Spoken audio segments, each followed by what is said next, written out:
Pemilu kada Kota Banjarbaru yang awalnya 2 dan akhirnya hanya diikuti 1 paslon, faktanya adalah pemilu calon tunggal. Faktanya lagi, dalam pemilu kada Kota Banjarbaru, termohon tidak melaksanakan ketentuan pasal 54C ayat 1 huruf E dan ayat 2 Undang-Undang Pemilu Kada maupun aturan pasal 80 dan pasal 81 PKPU 17 tahun 2024 tentang calon tunggal. Kita juga dalam permohonan di halaman 15 mengutip 3 putusan MK. Putusan MK nomor 100 yang mengatakan jika ada pilkada calon tunggal, maka harus ada opsi yang disediakan kepada pemilih untuk setuju atau tidak setuju terhadap calon tunggal tersebut. Putusan MK 14 tahun 2019 terkait PUU mengatakan surat suara yang memuat 2 kolom yang terdiri atas 1 kolom yang memuat foto pasangan calon dan 1 kolom kosong yang tidak bergambar. Pemberian suara oleh pemilih dilakukan dengan cara mencoblos. Jadi seharusnya ada suara kolom kosong. Putusan nomor 126 tahun 2024 menguatkan 2 putusan itu. Jadi tidak hanya melanggar Undang-Undang Pemilu Kada, melanggar PKPU, tapi juga melanggar beberapa ketentuan, beberapa putusan MK terkait calon tunggal. Masih terkait calon tunggal yang mulia, keputusan KPU-nya memang yang sering dijadikan rujukan oleh teman-teman, nomor 174 2024 angka 5 mengatakan, dalam hal Ketua KPPS menemukan surat suara pemilihan yang coblos pada 1 kolom pasangan calon yang memuat nomor urut foto atau nama pasangan calon yang dibatalkan karena adanya rekomendasi Bawaslu atau putusan lembaga peradilan, suara pada surat suara tersebut dinyatakan tidak sah. Ini yang dijadikan dasar teman-teman KPU yang mulia. Tapi kami berpandangan itu adalah kesalahan terletak pada cara menerapkan keputusan KPU tersebut, karena tidak hanya suara karena paslon terdiskualifikasi itu kalau calonnya tersisa lebih dari 2 masih mungkin, tapi kalau calonnya tersisa hanya tinggal 1, terus suara yang 1 dianggap tidak sah, yang satunya lagi pasti 100% terus yang mulia. Jadi cara menafsirkannya menurut kami tidak tepat. Ketentuan tidak sahnya suara karena tanda coblos paslon terdiskualifikasi hanya bisa diterapkan apabila pembatalan tidak menyebabkan peserta pemilihan menjadi calon tunggal. Kalau calon tunggal, maka tidak bisa diterapkan selain memilih 1 pasangan calon yang sah, yang lain tidak sah. Argumentasi kedua yang mulia, termohon menghilangkan hak pilih, the right to vote warga Kota Banjarbaru. Tidak diterapkannya mekanisme calon tunggal melawan kolom kosong dalam pemilu kada Kota Banjarbaru menghasilkan suara tidak sah yang mencapai 78.736 setara dengan 68,5% dari total pengguna hak pilih. Sejatinya termohon telah mengarahkan dan memastikan kemenangan suara sah kepada paslon nomor 1. Sebab selain pilihan kepada paslon nomor 1, maka suara pemilih dinilai tidak sah. Argumentasi yang kedua, bahwa termohon menghilangkan hak pilih right to vote ini, suara tidak sah tersebut memang belum tentu terkait dengan maksud untuk suara kolom kosong.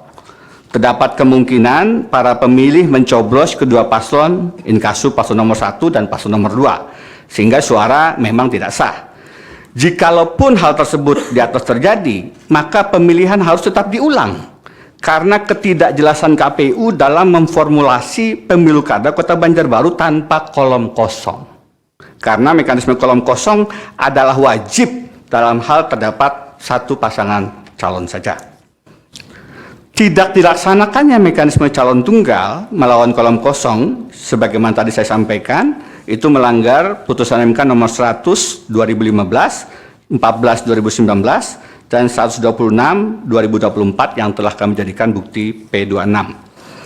Argumentasi selanjutnya, jika mengikuti cara berpikir termohon, maka sejatinya tidak ada pemilihan dalam pemilu kada Kota Banjarbaru. Di sini ada tabel paslon nomor 1 Hajah Erna Lisa Halabi dan Wartono mendapatkan 36.135 setara dengan 31,5%. Berapapun yang didapat oleh paslon nomor 2 dianggap tidak sah, sehingga total suara sahnya itu adalah total suara sah yang sama dengan suara sah paslon nomor 1 saja. Selebihnya 78.736 lebih 2 kali lipat dari suara untuk paslon nomor 1, 68,5%, itulah suara yang dianggap tidak sah. Jika mengikuti cara berpikir ini tidak ada pemilihan. Kenapa? Karena KPU melalui peraturannya sebenarnya bertentangan dengan pasal 54C dan 8081 PKPU dan putusan-putusan MK tadi. Kalau calon tunggal melawan kolom kosong 100%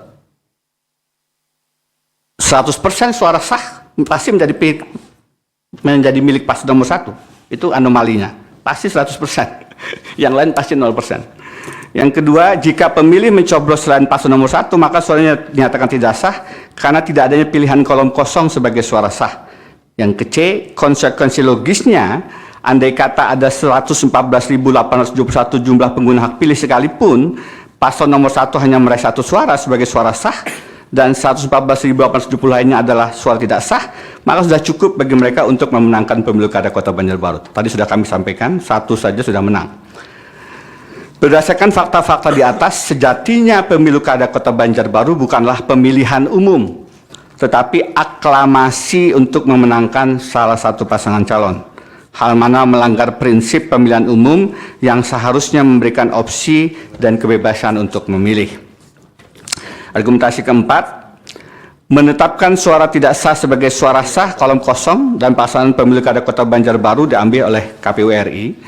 Jadi guna menegakkan prinsip demokratis dan memenuhi hak pemilih, hak memilih warga Kota Banjarbaru, sangat layak agar suara tidak sah yang mencapai 78.736 atau 68,5% tadi karena ketiadaan kolom kosong pada surat suara dianggap sah sebagai suara kolom kosong.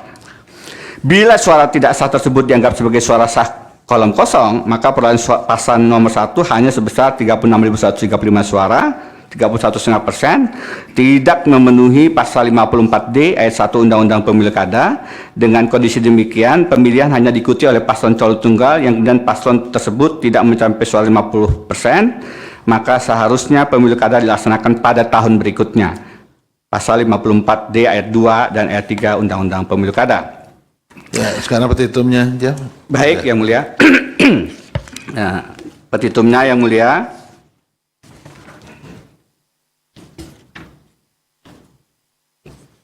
Argumentasi selanjutnya kami anggap dinyatakan dibacakan. Izin. Berdasarkan seluruh uraian sebagaimana tersebut di atas, para pemohon memohon kepada Mahkamah Konstitusi untuk menjatuhkan putusan dengan amar sebagai berikut. 1. Mengabulkan permohonan para pemohon untuk seluruhnya. 2. Membatalkan keputusan Komisi Pemilihan Umum Kota Banjarbaru nomor 191 tahun 2024 tentang penetapan perolehan suara hasil pemilihan calon wali kota dan wakil wali kota Banjarbaru tahun 2024 bertanggal 2 Desember 2024 pukul 22 WITA. 3. Menetapkan perolehan suara hasil pemilihan calon wali kota dan calon wakil wali kota Banjarbaru tahun 2024 dalam keputusan KPU dianggap dibacakan sebagai berikut. Nomor 1, pasangan calon Erna dan Wartono 36.135, 2 kolom kosong 78.736 sehingga total suara sahnya 114.871. 4. Memerintahkan kepada KPU RI untuk mengambil alih penyelenggaraan pemilu ulang wali kota dan wakil wali kota Banjarbaru tahun 2025 dengan mengulang seluruh tahapan pemilihan wali kota dan wakil wali kota Banjarbaru. 5. Memerintahkan kepada KPU RI untuk melaksanakan putusan ini atau 1. Mengabulkan permohonan para pemohon untuk seluruhnya. 2. Membatalkan keputusan KPU nomor dianggap dibacakan. 3. Memerintahkan kepada KPU RI untuk mengambil alih dan melaksanakan pemungutan suara ulang di seluruh tempat pemungutan suara di Kota Banjarbaru dengan mekanisme pasangan nomor urut 01 melawan kolom kosong. 4. memerintahkan kepada KPU RI untuk melaksanakan putusan ini, atau apabila Mahkamah Konstitusi berpendapat lain, mohon putusan yang seadil-adilnya. Demikian Yang Mulia pokok-pokok permohonan perkara nomor 06. Baik, terima kasih Prof. Denny.